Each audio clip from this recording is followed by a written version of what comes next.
Buenas tardes a todos y todas. Mi nombre es Miguel Núñez Morales, actualmente residente de Psiquiatría Infanto-Juvenil de la Universidad del Paraíso y en este momento rotando en la unidad de salud mental del Hospital Carlos Van Buren.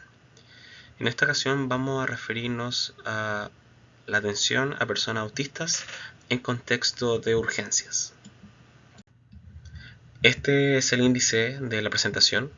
Vamos a comenzar con conceptos generales, con definiciones, algunos datos de epidemiología, cuáles son los factores de riesgo que se han identificado, los criterios diagnósticos actuales y en este punto me voy a tener de forma más prolongada, que son las consideraciones que hay que tener en la atención de urgencia de personas autistas. También vamos a ver un poco sobre el riesgo suicida, la agitación en personas autistas que se evalúa de forma distinta al de personas neurotípicas. Y después vamos a ver un resumen con las conclusiones respecto a estos distintos puntos abordados. Esta es la definición que tenemos en los libros: trastorno del neurodesarrollo. Y como verán, tengo la palabra trastorno entre comillas, ya que denota una enfermedad, un estado patológico. En su lugar, utilizaremos el término condición. Implica una forma de procesamiento cognitivo distinta, al igual como otras condiciones del neurodesarrollo, como el déficit atencional y el déficit intelectual, por ejemplo. En algunos casos utilizamos el término neurodivergente, que sería lo contrario al neurotípico, que serían las personas dentro de la norma. Este procesamiento cognitivo distinto podemos observarlo en dos aspectos: en la alteración en la comunicación e interacción social, que en realidad vendría a ser una forma diferente de comunicarse y interactuar con el resto, y también en un repertorio restringido, repetitivo y estereotipado de conductas, intereses y actividades, que ya vamos a hablar más adelante con más profundidad al respecto. Todo esto tiene una base biológica, ¿ya? Hay una configuración que es distinta, no por ello patológica, distinta, que explica estas formas distintas de hacer este procesamiento cognitivo. En cuanto a la prevalencia, tenemos este gráfico de un estudio del 2023 que muestra el aumento importante que ha tenido la condición del espectro autista. Actualmente, uno de cada 36 personas es autista.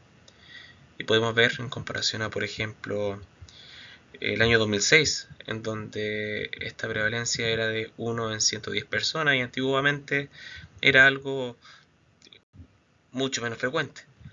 Y aparecen dudas, ¿cierto?, de dónde viene este aumento tan importante, y también lo vamos a revisar más adelante. Este es el único estudio chileno que ha estimado la prevalencia de la condición de espectro autista en la población chilena. Es del año 2021, realizado por Carolina Yáñez, y muestra una prevalencia que es similar al del gráfico previo realizado en Estados Unidos. Y acá muestra que una de cada 51 personas sería considerada autista, con una distribución por sexo de 4 niños por cada una niña, que también es similar a la literatura en general. ¿Cómo explicamos este aumento tan explosivo de la condición espectro autista?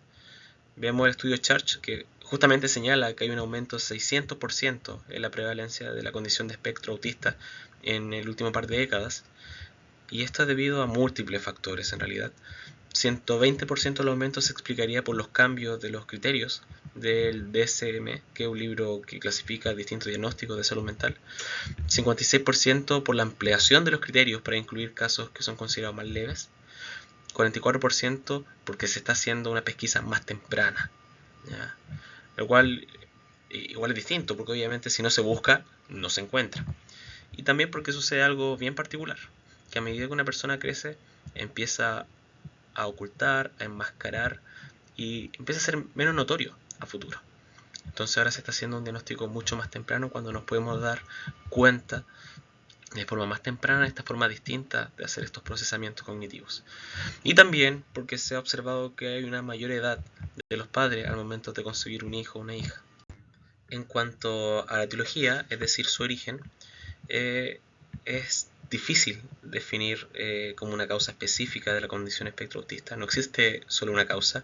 Se han identificado factores ambientales, genéticos y epigenéticos, que cuando interaccionan tanto factores genéticos como ambientales.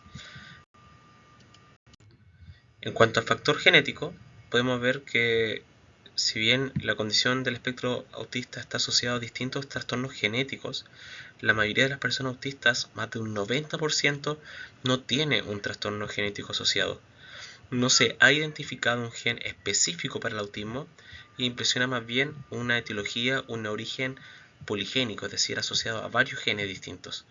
Y al menos 40% de los casos de condición espectro autista se asocia a causas ambientales.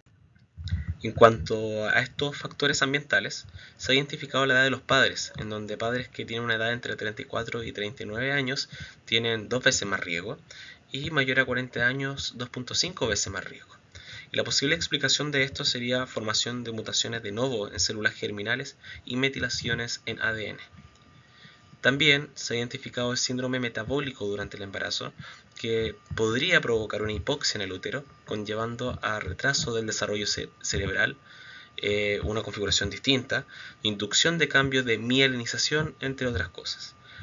Algunas infecciones virales como la rubiola, varicela, influenza, citomegalovirus y algunas infecciones bacterianas como la sífilis o una neumonía durante el primer trimestre también podrían provocar aumento de citoquinas inflamatorias que afecten el desarrollo cerebral embrionario, alterando la neurofisiología. La psicopatología materna, es decir, episodios, por ejemplo, depresivos prolongados, trastornos ansiosos intensos, durante periodos prolongados podrían provocar mayor estrés, y este mayor estrés genera cambio a nivel de cortisol, produce disrupciones al nivel del eje hipotálamo hipófisis suprarrenal, puede aumentar la permeabilidad placentaria de estas hormonas, lo que impacta finalmente al feto. Los medicamentos también se han asociado, pueden aumentar el riesgo en un 68% y en específico se ha visto el uso del ácido valproico que podría provocar un aumento del estrés oxidativo y alterar patrones de expresión génica, y hay algunos estudios que han hablado que incluso el paracetamol, yo creo que hay varias críticas al respecto porque ¿quién no usa paracetamol? Es difícil lograr aislar las otras variables, pero ahí hay varios medicamentos que se están estudiando al respecto. El nivel socioeconómico también se podría asociar, y porque en este contexto son personas que podrían estar viviendo bajo mayor estrés, y como vimos antes, el estrés tiene un efecto. Y también hay otras variables que se han identificado como parto prematuro, un embarazo prolongado, bajo peso nacimiento, estas también asociadas a la hipoxia, e infecciones postnatales, que también tendría que ver con un aumento de los niveles de citoquinas inflamatorias. En cuanto a los criterios diagnósticos, tenemos dos. Por un lado, las deficiencias persistentes en la comunicación e interacción social, y por otro, patrones de conducta, intereses y actividades restrictivas y repetitivas.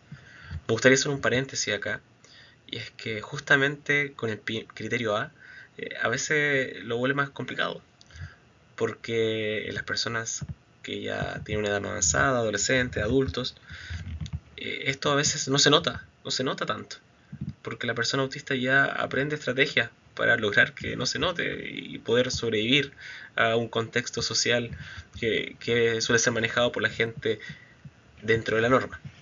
Y esto también ocurre mucho en las mujeres, en donde vemos que las mujeres autistas hacen mucho más masking, este fenómeno de camuflaje. Por lo tanto, esto puede ser más difícil de percibir. En cuanto a este criterio A, tenemos dificultades en la reciprocidad emocional, y esto lo podemos ver desde un acercamiento social anormal y falla en la conversación normal, que se da en ambos sentidos.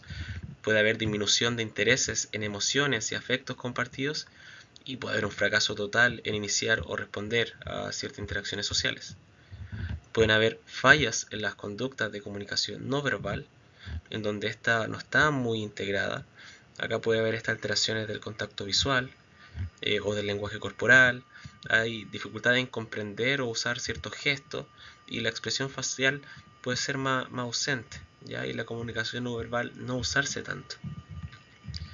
Por otro lado, tenemos las dificultades en el desarrollo, mantenimiento y comprensión de las relaciones interpersonales, y acá hay dificultad para ajustarse en la conducta a distintos contextos sociales, dificultad para compartir juegos imaginativos o hacer amigos, ausencia total de interés por otras personas, y se prefiere finalmente objetos. También está el criterio B, que es el de patrón de conducta, intereses y actividades restrictivas y repetitivas. Tenemos, por ejemplo, movimiento, utilización de objetos o habla estereotipada o repetitiva.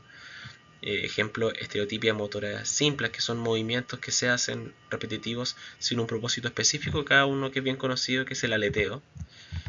También puede haber alineación de los juguetes, como cuando juegan poniendo todos los autitos en fila, o cambio de lugar de los objetos. Puede haber ecolalias, que cuando repiten lo que uno dice, o frases idiosincráticas, como frases muy rebuscadas. Puede haber insistencia en la monotonía, son personas que pueden ser bien inflexibles. Cuando cambia un patrón, puede aparecer cierta irritabilidad. Y un ejemplo claro es que aparece una gran angustia frente a cambios pequeños, dificultad con las transiciones, un patrón de pensamiento que es más rígido. Pueden haber rituales de saludo, puede haber inflexibilidad cuando hay cambios de caminos en la ruta o de alimentos, etc. También pueden haber intereses muy restringidos y fijos que son anormales en cuanto a intensidad o foco de interés. Por ejemplo, fuerte apego o preocupación por objetos que son inusuales, o puede haber, no sé, como un interés como muy importante hacia los dinosaurios, o intereses que son bien específicos, y perseverantes. Y también puede haber una hiper o hiporreactividad a estímulos sensoriales del entorno. Por ejemplo, indiferencia frente al dolor o la temperatura, respuesta adversa a sonidos o texturas específicas, olfateo o palpación excesiva de objetos, fascinación visual por luces o movimiento, entre otras cosas. Me gustaría hacer énfasis en esta diapositiva. Este cambio se hizo en el DSM-5, que entró en vigencia en el 2013, que si bien tiene varias cosas criticables, hay algo que hace. Y antes, no sé si recuerdan que se hablaba del Asperger o persona autista de alto funcionamiento. Justamente acá se busca hacer una diferencia. Ahora hablamos de grados, grado 1, 2, 3, y estos grados van a variar dependiendo de la necesidad de ayuda. Y acá hay que recalcar de forma notoria que todas las personas autistas son distintas, ¿ya? Y tienen necesidades distintas. Entonces van a haber algunas personas autistas que van a necesitar ayuda de forma muy notable, otros de ayuda notable, y otros que solamente necesitan ayuda en algunos aspectos. Y personas autistas que no necesitan ayuda finalmente. Y esta diferencia es importante, ¿ya? Porque busca también no discriminar. ¿Ya? Uno busca ver en qué área apoyar para un mayor desarrollo, pero también busca no discriminar. Porque también se empezó a ver este fenómeno de que habían autistas como de más alto funcionamiento y autistas que eran mejores, por así decirlo, que las personas autistas de bajo funcionamiento. Entonces, no es la idea verlo de esta perspectiva, y con esta forma podemos ver de qué forma intervinimos. ¿Y por qué hablar de personas autistas, de la condición del espectro autista en contexto de urgencias? En primer lugar, por el marco legal y por la ley de autismo que se está conversando actualmente. Uno de los puntos de esta ley justamente tiene que ver con la capacitación a los profesionales de salud mental. Se busca disminuir el estigma y facilitar el acceso a la salud a esta población. Si uno ve que no recibe un buen trato, que no hay una preocupación por estas condiciones, por esta ayuda específica que yo tengo como persona, se produce este estigma y la persona simplemente no va a ir al servicio de urgencias. Y finalmente nunca vamos a poder llegar a estas personas, ni siquiera llega a ocurrir una atención. La idea es que ese ambiente, ese contexto pueda cambiar. Para esto igual la idea es poder bajar las propias aprensiones del profesional. A medida que yo aprendo es mucho más fácil realizar las atenciones. Y justamente por ello llegamos a las dificultades en el acceso al servicio de urgencias. La parte teórica de esta presentación me la facilitó Constanza Román, una psiquiatra de adultos autista y dedicada a la población autista, que fue a un curso en España y tenían un texto de la Junta de Castilla y León sobre una guía de atención a personas autistas en urgencias. Y justamente habla que hay muchas de las dificultades que tienen las personas autistas en el acceso a los servicios de urgencia está asociada a las características de la condición o a las particularidades y características propias de los distintos servicios de urgencia. Por un lado, tenemos el escaso conocimiento que hay por el personal sanitario respecto a la condición espectro autista. Vemos también que hay una rotación de personal tratante que es muy variable. Entonces, cada vez que una persona autista va a ver una persona que no conoce. Puede haber también utilización de instrumental desconocido, y todas estas situaciones se pueden tornar como algo bien amenazante. Hay dificultad para modificar el ambiente, por ejemplo, darse tiempo para buscar que no se usen bata blanca, por ejemplo, los guantes. También hay una dificultad en invertir tiempo para calmar al paciente antes de realizarle una exploración o administrar un tratamiento. Hay una sobresaturación del servicio, hay una necesidad de una atención rápida con igual nivel de calidad y eficacia a todos los pacientes. Tenemos tiempos de espera variables y una sobreestimación sensorial, hay ruido excesivo, presencia de muchas personas desconocidas, movimientos rápidos e impredecibles.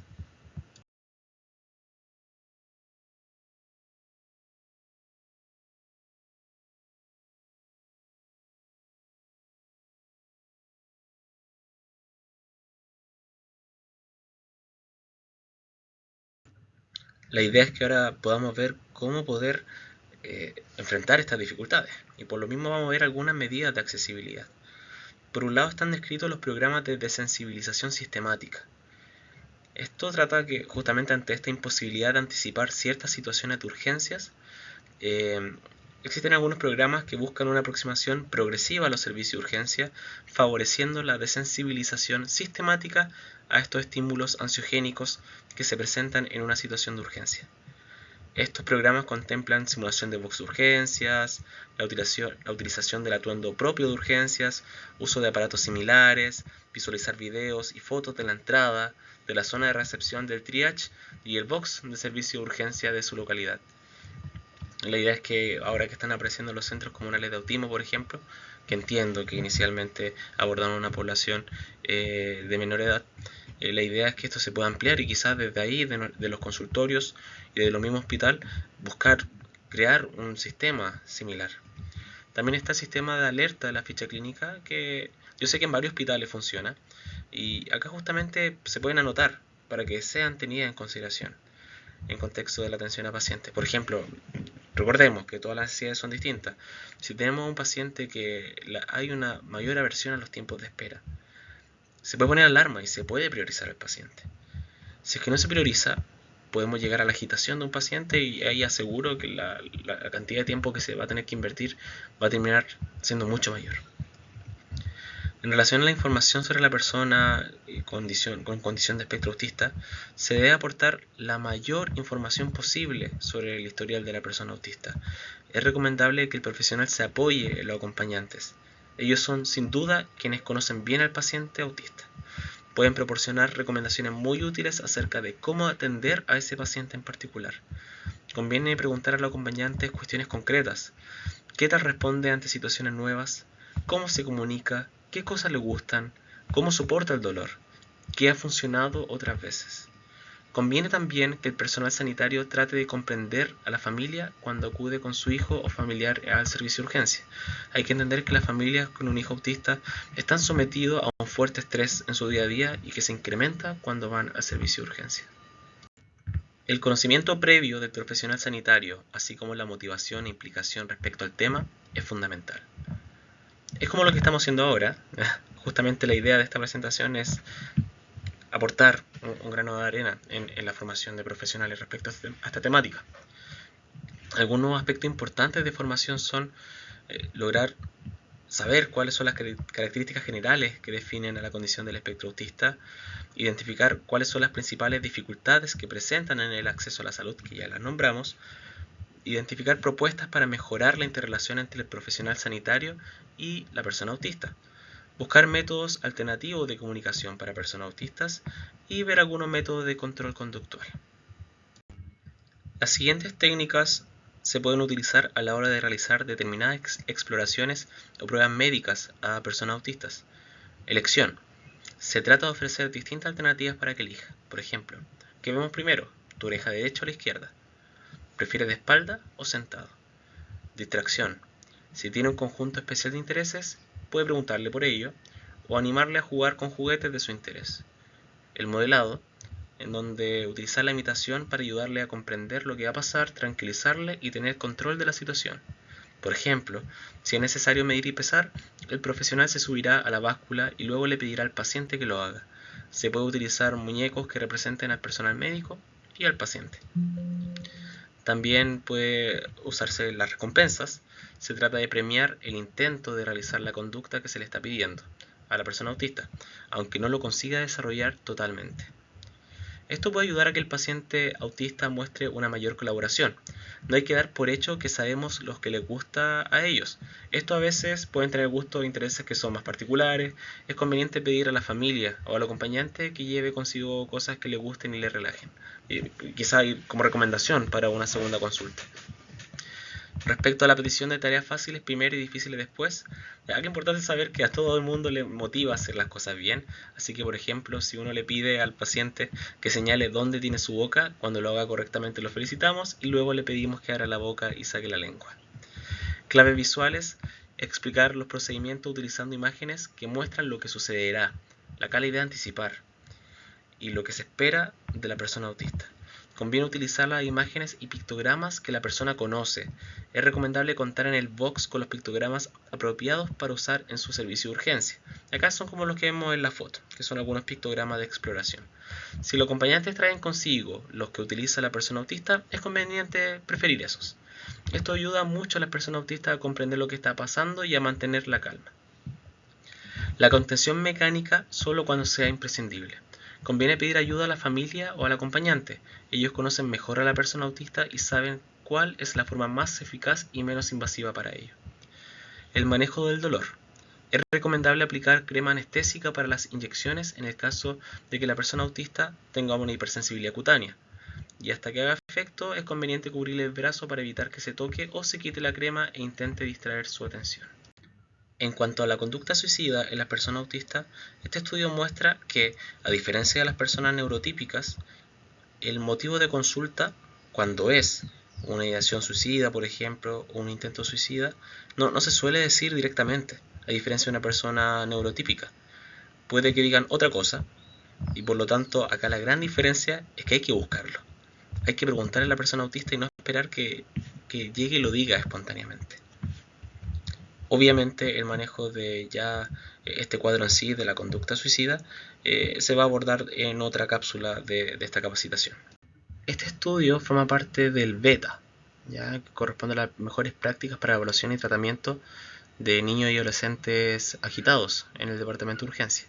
Y justamente considera algunas consideraciones a tener en comparación a la persona neurotípica.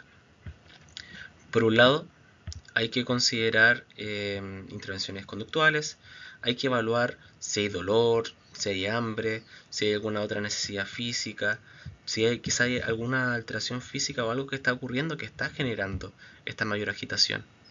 Hay que considerar herramientas de comunicación visuales como los pictogramas, utilizar juguetes sensoriales para lograr una mayor autorregulación, preguntarle a los acompañantes qué es lo que más lo ayuda, cómo se logra regular mejor a la familia.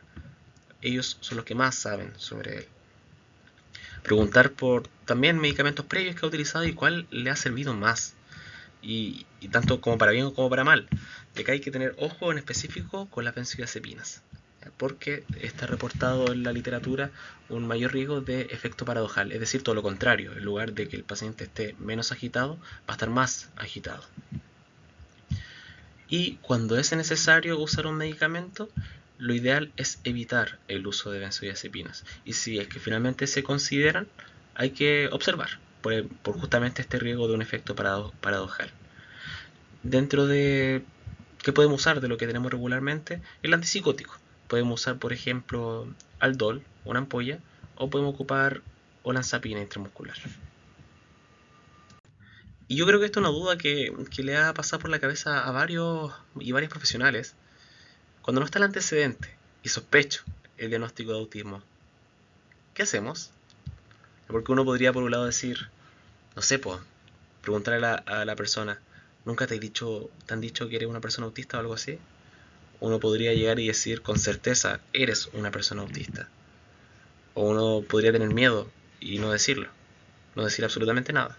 Lo cual es peligroso porque puede que nadie más en su vida le diga justamente esta sospecha. Entonces acá la recomendación es, primero, abordar el problema, el verdadero motivo de consulta. Porque una persona autista no va a ir a la urgencia por ser autista. Va a ir puede ser por un episodio de agitación, puede ser por ideación suicida, puede ser por síntomas psicóticos, al igual que cualquier persona. Entonces, primero que todo, hay que tratar el problema. Y después de eso uno podría decir, algunas de las cosas que te ocurren podrían ser en parte por ciertos rasgos que noto en la entrevista que podrían ser compatibles con algo que nosotros llamamos condición espectro autista. Y explicar brevemente. Decir que uno no puede hacer el diagnóstico por importante que a futuro, cuando converse con su tratante o con otro profesional, le pregunta al respecto. Y ahí puedan ver si corresponde o no corresponde y puedan explorarlo de a poco. Porque también eso es lo otro importante. El diagnóstico no es inmediato. Requiere muchas veces tiempo, exploración, y no basta con un test de A2. Y también quiero ser enfático con eso. El test de A2 es de apoyo, ya no es un instrumento diagnóstico. El diagnóstico es clínico, es realizado por el profesional. Y a veces toma tiempo. Finalmente, ¿qué concluimos con esta presentación? La condición del espectro autista considera una forma diferente de comunicación e interacción social y un patrón de conducta repetitivo y restringido. Importante saber que no existe una persona autista mejor que otra y estas varían según sus necesidades individuales de apoyo. Hay una importancia en la capacitación de profesionales en la condición de espectro autista y mejorar el acceso a salud de esta población. Y hay que tener consideraciones en el manejo de urgencias psiquiátricas más específicas para la población autista. Muchas gracias.